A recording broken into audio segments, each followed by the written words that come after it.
നമസ്കാരം. പൊതുവേദിയിലേക്ക് സ്വാഗതം. ഏക സിവിൽ കോഡിൽ നിലപാട് കടുപ്പിക്കുകയാണ് BJP. ഒരു രാജ്യത്ത് രണ്ട് നിയമം സാധ്യമല്ല എന്നാണ് പ്രധാനമന്ത്രി ഇന്ന് വ്യക്തമാക്കിയത്. ഏക സിവിൽ കോഡ് വിഷയത്തിൽ പ്രതിപക്ഷം ജനങ്ങളെ തെറ്റിദ്ധരിപ്പിക്കുന്നു എന്നാണ് പ്രധാനമന്ത്രിയുടെ ആക്ഷേപം. ജനങ്ങളെ പ്രകോപിപ്പിക്കുന്നു എന്നും പ്രധാനമന്ത്രി ആരോപിക്കുന്നു. പ്രധാനമന്ത്രിയുടെ ഈ ആരോപണങ്ങൾ ശരിയാണോ എന്നാണ് പൊതുവേദി ഇന്ന് പരിശോധിക്കുന്നത്. പ്രേക്ഷകർക്കും അവരുടെ അഭിപ്രായങ്ങൾ പൊതുവേദിയിൽ പങ്കുവയ്ക്കാം. എല്ലാവർക്കും സ്വാഗതം പൊതുവേദിയിലേക്ക്.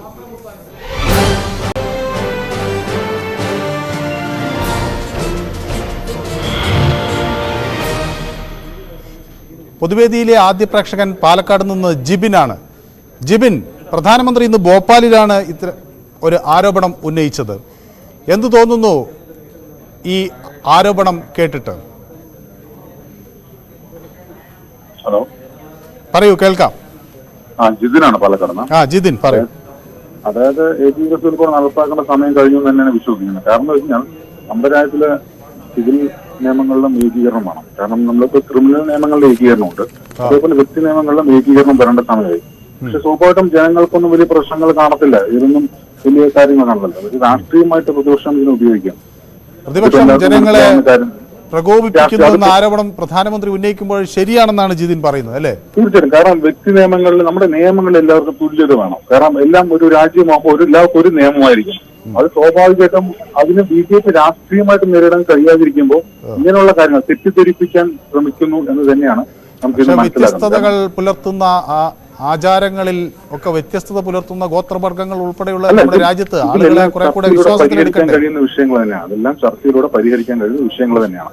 അതെല്ലാം കഴിയും. പക്ഷെ അതിന് തെറ്റിദ്ധരിക്കപ്പെടുന്നു ഒരു വിഷയം തന്നെയാണ്. തെറ്റിദ്ധരിക്കപ്പെടുകയാണ് ജനങ്ങൾ പ്രതിപക്ഷത്തിന്റെ വാക്കുകൾ കേട്ട് എന്നാണ്. ഏതായാലും തെറ്റിദ്ധരിപ്പിക്കാൻ ശ്രമം നടത്തുന്നുണ്ട് എന്ന് തന്നെയാണ് ഞാൻ വിശ്വസിക്കുന്നത്. ഏതായാലും വളരെ നന്ദി ജിതിൻ, വിളിക്കുകയും അഭിപ്രായം പങ്കുവെക്കുകയും ചെയ്തതിന്. ഏക സിവിൽ കോഡ് വിഷയം മുഹമ്മദ് മഞ്ചേരി എന്നൊരു പ്രേക്ഷകൻ ചേരുന്നുണ്ട്. ശ്രീ മുഹമ്മദിന് എന്ത് തോന്നുന്നു? ഇത് പ്രതിപക്ഷത്തിൻ്റെ ഈ നീക്കം അത് ജനങ്ങളെ പ്രകോപിപ്പിക്കാനുള്ളതാണോ? നമസ്കാരം സാറേ. നമസ്കാരം. ഇത് നമ്മുടെ ഇന്ത്യ രാജ്യം, നമ്മുടെ ഇന്ത്യ രാജ്യത്തിൽ മതേതരത്വം ആണ് കാര്യമായിട്ട്. മതേതരത്വം നിലനിൽക്കുന്ന ഇന്ത്യ രാജ്യത്തിൽ ഞാൻ കുറച്ചു ദിവസം മുമ്പ് പറഞ്ഞ മാതിരി തന്നെ ഇപ്പോഴും പറയാറുള്ളത്, വിവിധ മതസ്ഥരുണ്ട്.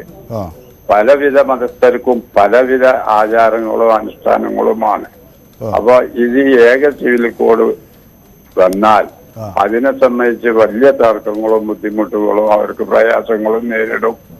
ആ കാരണം കൊണ്ടാണ് പ്രതിപക്ഷം എതിർക്കുന്നത്, അല്ലാതെ പ്രതിപക്ഷം തെറ്റിദ്ധരിപ്പിക്കുന്നില്ല എന്നാണ് ശ്രീ മുഹമ്മദ് പറയുന്നത്. അതെ, പ്രതിപക്ഷം എതിർക്കുന്നത് ശരിയാണെന്നുള്ള അഭിപ്രായക്കാരൻ. പ്രതിപക്ഷത്തിന്റെ ആശങ്കകൾ ശരിയാണെന്നാണ് ശ്രീ മുഹമ്മദ് പറയുന്നത്. ഏതായാലും വളരെ നന്ദി ശ്രീ മുഹമ്മദ്, അവിടെ നിന്ന് വിളിക്കുകയും അഭിപ്രായം പങ്കുവയ്ക്കുകയും ചെയ്തതിന്. പാലക്കാട് നിന്ന് മറ്റൊരു പ്രേക്ഷകൻ വിളിക്കുന്നുണ്ട്, കണ്ണദാസൻ. എന്തു തോന്നുന്നു? ഇത് പ്രതിപക്ഷ നീക്കം ജനങ്ങളെ തെറ്റിദ്ധരിപ്പിക്കാനുള്ളതാണ് എന്നാണ് പ്രധാനമന്ത്രി പറയുന്നത്. പക്ഷെ പ്രതിപക്ഷം പറയുന്നത് ധ്രുവീകരണത്തിന്റെ രാഷ്ട്രീയം തെരഞ്ഞെടുപ്പിന് മുന്നോടിയായി മധ്യപ്രദേശിൽ BJP പയറ്റുന്നു എന്നാണ്. എന്ത് തോന്നുന്നു കണ്ണദാസൻ? ഈ രണ്ട് ആരോപണങ്ങൾ കേട്ടിട്ട് ഏതാണ് ശരിയെന്നാണ് തോന്നുന്നത്? 1950 സുപ്രീം കോടതിയും മറ്റുള്ള കോടതികളും അതിന്റെ കീഴിലുള്ള കോടതികളൊക്കെ വന്നത്.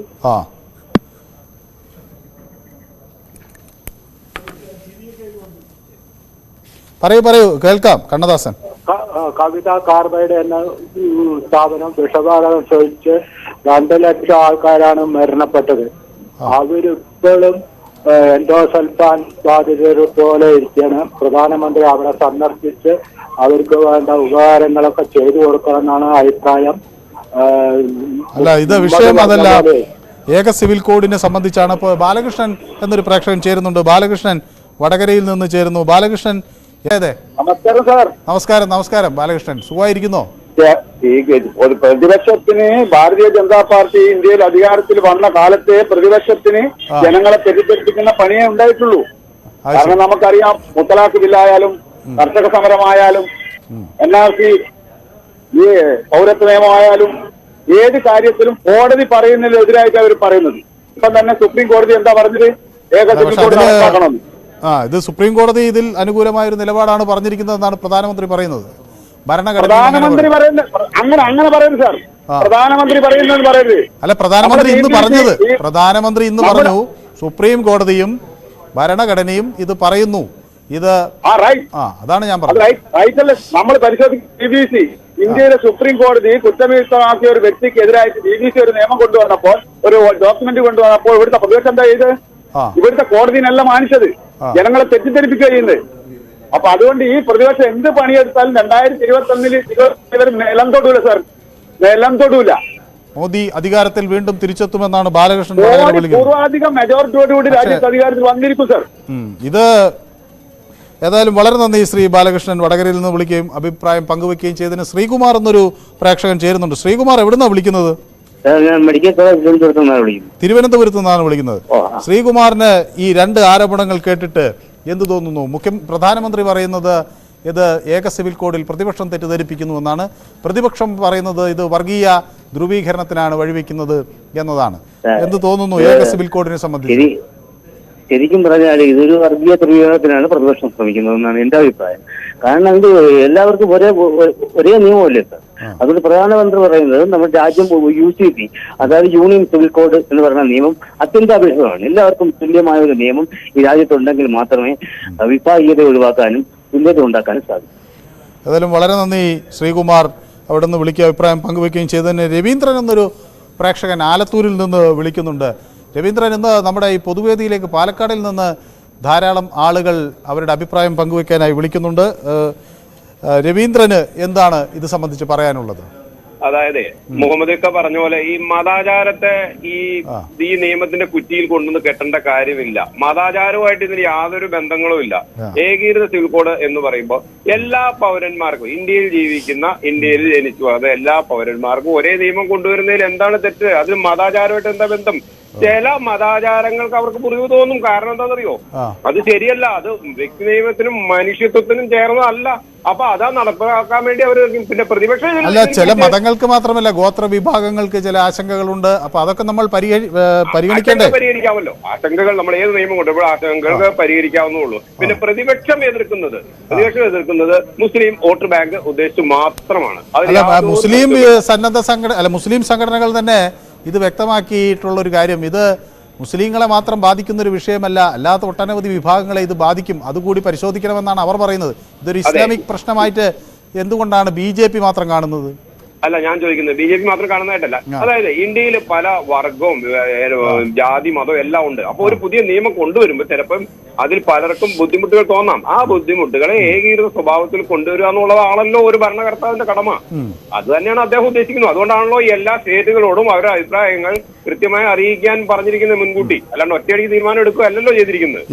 ഏതായാലും വളരെ നന്ദി ശ്രീ വിജയൻ ആലത്തൂരിൽ നിന്ന് വിളിക്കുക അഭിപ്രായം വയ്ക്കുകയും ചെയ്തതിന്. കോട്ടയത്ത് നിന്നൊരു പ്രേക്ഷകൻ ചേരുന്നുണ്ട്. വിജയൻ എന്നല്ലേ പേര് പറഞ്ഞത്?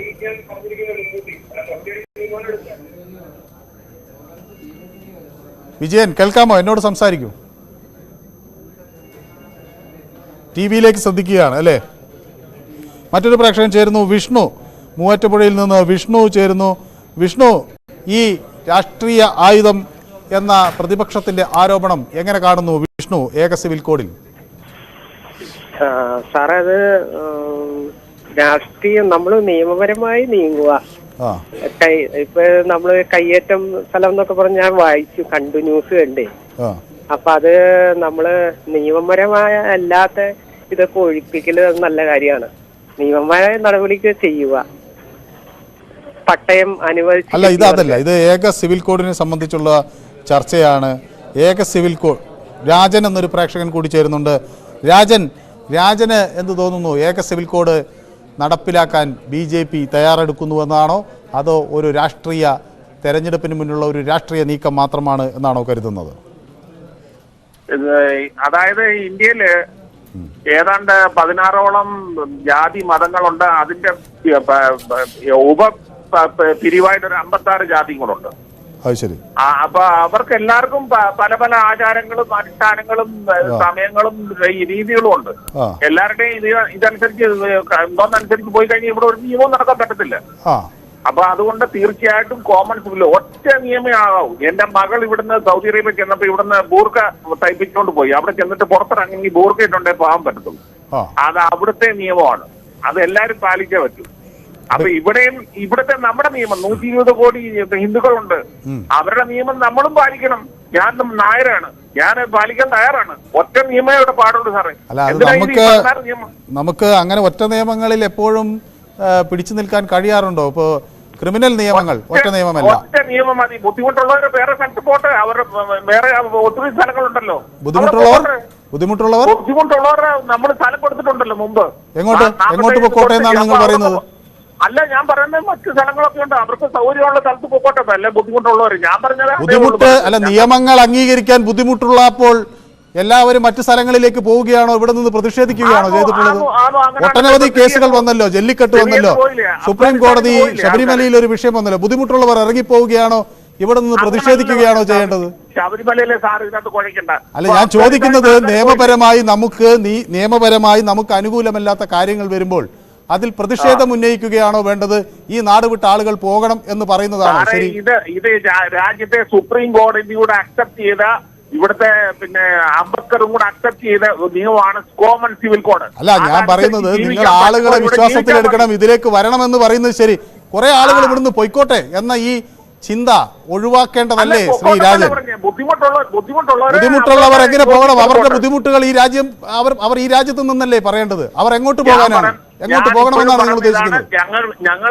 ഈ നാട്ടിൽ ഒട്ടനവധി ഗോത്രവർഗ്ഗങ്ങൾ ഇതിൽ ആശങ്ക പ്രകടിപ്പിക്കുന്നു. ഗോത്രവർഗ്ഗങ്ങളൊക്കെ എങ്ങോട്ട് പോകണമെന്നാണ് നിങ്ങൾ ഉദ്ദേശിക്കുന്നത്? ഇന്ത്യ മഹാരാജ്യമാണ്, ഇവിടെ ഞങ്ങൾക്ക് ഞങ്ങളുടെ നിയമം വേണം. That's only. വളരെ നന്ദി. ഏതായാലും ഈ അഭിപ്രായത്തോട് ഒട്ടും യോജിക്കാൻ നിർവാഹമില്ല. രാധാകൃഷ്ണൻ എന്നൊരു പ്രേക്ഷകൻ ചേരുന്നു. ശ്രീ രാധാകൃഷ്ണൻ, എവിടെ നിന്ന് വിളിക്കുന്നു? ചാത്തന്നൂർ. രാധാകൃഷ്ണൻ എന്ത് തോന്നുന്നു ഈ വിഷയം കേട്ടിട്ട്, ഏക സിവിൽ കോഡ്? സത്യത്തിൽ നമ്മുടെ നാടിന്റെ സ്ഥിതി ഓർത്ത് ഭയം തോന്നുകയാണ്. അതായത് ചാതുർവർണ്ണ വ്യവസ്ഥിതി കാലത്ത് പോലും ഇത്തരത്തിലൊരു ഭയം നമുക്കുണ്ടായിരുന്നില്ല. ചാതുർവർണ്ണ കാലത്തുണ്ടായിരുന്ന ഭയം എന്ന് പറയുന്നത് വലിയ സയന്റിഫിക് ആയിട്ടൊക്കെ വികസനമില്ലാത്ത സമയത്ത് മനുഷ്യർ അവരുടെ കയ്യിലുള്ള സാധാരണ ആയുധം കൊണ്ട് ഏറ്റുമുട്ടുന്ന തരത്തിലുള്ള ചാതുർവർണ്ണ വ്യവസ്ഥയും വർഗീയതയ്ക്കുമൊക്കെ ഉള്ളായിരുന്നു. പക്ഷെ ഇന്ന് ശാസ്ത്രം വികസിച്ച ഈ കാലഘട്ടത്തിൽ, നേരത്തെ സംസാരിച്ച ഒരു സുഹൃത്തിന് അദ്ദേഹത്തിനോട് എനിക്ക് ബഹുമാനമുണ്ട്, ഇത്തരത്തിലുള്ള ഒരു മാനസികാവസ്ഥ ഇന്ത്യയിൽ ഉടനീളം വളർന്നു വരികയാണ്. ഇത് രാജ്യത്തിന്, മതേതര ഇന്ത്യക്ക് ഇത് അപമാനമാണ്. ശ്രീനാരായണ ഗുരുദേവനും ചട്ടമ്പി സ്വാമിയും ഗാന്ധിജിയും ഒക്കെ ലജ്ജിച്ച് തല താഴ്ത്തുന്നത്, അവരുടെ ആത്മാവ് ലജ്ജിച്ച് തല താഴ്ത്തുന്ന അവസ്ഥയിലേക്ക് ഇന്ത്യ മഹാരാജ്യം അഭിനവ പ്രാന്താലയത്തിലേക്ക്. ഏതായാലും വളരെ നന്ദി ശ്രീ രാധാകൃഷ്ണൻ അവിടെ നിന്ന് വിളിക്കുകയും അഭിപ്രായം പങ്കുവയ്ക്കുകയും ചെയ്തതിന്. പൊതുവേദി ഒരു ഇടവേളയിലേക്ക് നീങ്ങുന്നു. വീണ്ടും ഈ വിഷയം പൊതുവേദി തുടരുന്നു. പ്രധാനമന്ത്രിയുടെ ഇന്നത്തെ പ്രഖ്യാപനം, ഏക സിവിൽ കോഡിൽ പ്രതിപക്ഷം ജനങ്ങളെ തെറ്റിദ്ധരിപ്പിക്കുന്നുവെന്ന ആരോപണം ശരിയാണോ എന്നാണ് പൊതുവേദി ഇന്ന് ചർച്ച ചെയ്തുകൊണ്ടിരുന്നത്. ഒരു പ്രേക്ഷകൻ നമുക്കൊപ്പം ചേരുന്നുണ്ട്. അനീഷ് എവിടെ നിന്നാണ് വിളിക്കുന്നത്? Sir, good evening. ഞാൻ മഹാരാഷ്ട്ര, മഹാരാഷ്ട്രയിൽ എവിടെ നിന്നാണ് അനീഷ്? ചന്ദ്രപൂരിൽ നിന്നാണ് വിളിക്കുന്നത്. ഈ കേരളത്തിൽ മാത്രമല്ല, ഇത് പൊതുവെ രാഷ്ട്രത്തിലുടനീളം ചർച്ച ചെയ്യുന്ന ഒരു വിഷയമാണ്. എങ്കിലും ഒരു കേരള പശ്ചാത്തലത്തിൽ നിന്നുകൊണ്ട് ഞാൻ ചോദിക്കുകയാണ്, ഇത് രാജ്യത്തുടനീളം ചർച്ച ചെയ്യുന്ന വിഷയമാണ്. എനിക്ക് മുന്നേ ഒരു പ്രേക്ഷകൻ സംസാരിച്ചിരുന്നു, കേരളത്തിലെ പ്രാന്താലയമാകുന്നെന്ന് പറഞ്ഞ് വിവേകാനന്ദൻ പറഞ്ഞതുപോലെ തന്നെ ഇദ്ദേഹം, ഇത് രാജൻ എന്ന് പറയുന്ന ഒരു വ്യക്തി, അദ്ദേഹത്തിന്റെ മനസ്സിലേക്ക് ഉദിക്കുന്നത് എന്താണെന്നുള്ള കാര്യം മനസ്സിലാകുന്നു. ഇത്തരത്തിലുള്ള ചിന്താഗതികളും മനസ്സിൽ വെച്ചുകൊണ്ട് നടക്കുന്ന ആൾക്കാര് എങ്ങനെ ഈ മറ്റുള്ളവര് ഏത് തരത്തിലാണ് ഇതിനെ കുറിച്ച്? അല്ല, അദ്ദേഹം പറഞ്ഞ അതിനെ സംബന്ധിച്ചതല്ല, പ്രതിഷേധമുള്ളവർ ഇറങ്ങിപ്പോയിക്കോട്ടെ എന്നുള്ള ഒരു പ്രതികരണത്തിനായിരിക്കും. പ്രതിഷേധമുള്ളവർ അപ്പൊ ഇന്ത്യയില് മറ്റുള്ളവർക്ക് ജീവിക്കാൻ വേണ്ടി അവസരമില്ലാത്ത കാര്യമല്ലേ ഉണ്ടാക്കാൻ പോകുന്നത് ഇവരൊക്കെ? അല്ല, എനിക്ക് മനസ്സിലായില്ല താങ്കൾ എന്താണ് പറയുന്നത്. ഇത് നരേന്ദ്രമോദി പറഞ്ഞത് ശരിയാണോ തെറ്റാണോ? തെറ്റായിട്ടുള്ള ഒരു കാര്യമാണ്. ഇതൊന്നും അംഗീകരിച്ചു കൊടുക്കാൻ ഒരു പൗരനും അംഗീകരിച്ചു കൊടുക്കാൻ പറ്റാത്ത സാഹചര്യമാണ് സാർ ഇത്. പ്രതിഷേധം ആണ്. ഏതായാലും വളരെ നന്ദി ശ്രീ അനീഷ്, മഹാരാഷ്ട്രയിൽ നിന്ന് വിളിക്കുക അഭിപ്രായം പങ്കുവയ്ക്കുകയും ചെയ്ത്. അബൂബക്കർ എന്നൊരു പ്രേക്ഷകൻ വിളിക്കുന്നുണ്ട്. അബൂബക്കർ, യെസ്, എവിടെ നിന്ന് വിളിക്കുന്നു? കൊടുങ്ങല്ലൂരിൽ നിന്ന് വിളിക്കുന്നു. അബൂബക്കറിന് ഈ തർക്കമൊക്കെ കേട്ടിട്ട് എന്ത് തോന്നുന്നു? തർക്കം ഇരുകൂട്ടരും ശരിയാണ്. ഏക സിവിൽ കോഡ് ഇവിടെ ഇപ്പൊ വിലക്കയറ്റത്തിൽ ജനങ്ങൾ പൊറുതിമുട്ടി നിൽക്കുന്ന സമയമാണ്. ഏക സിവിൽ കോഡിനേലും പ്രധാനപ്പെട്ടത് ഇവിടുത്തെ വിലക്കയറ്റം ആണ്. ജനങ്ങളുടെ ജീവിതം വഴിമുട്ടി നിൽക്കുന്ന സമയം അല്ലേ? അല്ല, വിലക്കയറ്റവും ഒരു വിഷയമാണ്, അതും നമ്മൾ ചർച്ച ചെയ്യുന്നു എന്നുള്ള നാടുകളിലെ പേരുകളൊക്കെ മാറ്റിക്കൊണ്ടിരിക്കുന്നു. ഇന്ത്യയുടെ പേര് തന്നെ മാറ്റിയാൽ എന്താ സാറേ? എനിക്ക് മനസ്സിലായില്ല, എന്താണ് താങ്കൾ ഉദ്ദേശിച്ചത്? ഈ ഏക സിവിൽ കോഡിനേലും നല്ലത് ഇപ്പൊ നമ്മളെ നാട്ടിൽ അഹമ്മദാബാദ്, ഹൈദരാബാദ് എന്നുള്ള നാടുകളിലെ പേരുകൾ മാറ്റിക്കൊണ്ടിരിക്കുന്നു അല്ലേ? ഇന്ത്യയുടെ പേര് തന്നെ മാറ്റിയാൽ എന്താ അഭിപ്രായം? എന്താ പറയുന്നത് സാറ്? ഇന്ത്യയുടെ പേര് മാറ്റണമെന്നോ? ഇന്ത്യ എന്നത് ഒരു വികാരമല്ലേ, അതിന് എന്ത് പേരിട്ട് വിളിച്ചാലും ആ വികാരം അങ്ങനെ ഉണ്ടാകും. അതല്ല, അതൊക്കെ കൂട്ടായി എടുക്കേണ്ട തീരുമാനമാണ്. ഞാൻ ഒറ്റയ്ക്ക് രാജ്യത്തിന്റെ നല്ല അഭിപ്രായം, ഒരഭിപ്രായമാണ്. എന്താക്കാമെന്ന്? ഹിന്ദുസ്ഥാനിനുള്ള മോഡിസ്ഥാൻ എല്ലാവർക്കും സുഖം, എല്ലാവർക്കും സുഖം കിട്ടും. ഏതായാലും താങ്കൾ എന്ത് നിലപാട് സ്വീകരിക്കുന്നു എന്നാണ് ഞാൻ ചോദിച്ചത്. നിലപാട് ഈ ഇപ്പൊ ഏക സിവിൽ കോഡിന്റെ ആവശ്യമൊന്നുമില്ല. ജനങ്ങൾ മറ്റു വിഷയങ്ങളിൽ കിടന്ന് വിലക്കയറ്റവും മറ്റ് ദാരിദ്ര്യവും ആദ്യം സംബോധന ചെയ്യട്ടെ എന്നാണ് പറയുന്നത് അല്ലേ? ദാരിദ്ര്യം കോടിക്കണക്കിന്. ശരി, ഏതായാലും വളരെ നന്ദി ശ്രീ അബൂബക്കർ വിളിക്കുക അഭിപ്രായം പങ്കുവെക്കുകയും ചെയ്തതിന്. ഉമേഷ് എന്നൊരു പ്രേക്ഷകൻ വിളിക്കുന്നുണ്ട്. ശ്രീ ഉമേഷ്, ഈ ഏക സിവിൽ കോഡിനെ സംബന്ധിച്ചുള്ള തർക്കം മുറുകുകയാണ്. അതൊരു വെറും രാഷ്ട്രീയ അജണ്ടയാണെന്നാണ് ഉമേഷ് തോന്നുന്നത്, അതോ അത് അതിനപ്പുറത്തേക്ക് ഗൗരവം അർഹിക്കുന്ന കാര്യമാണെന്ന് തോന്നുന്നുണ്ടോ?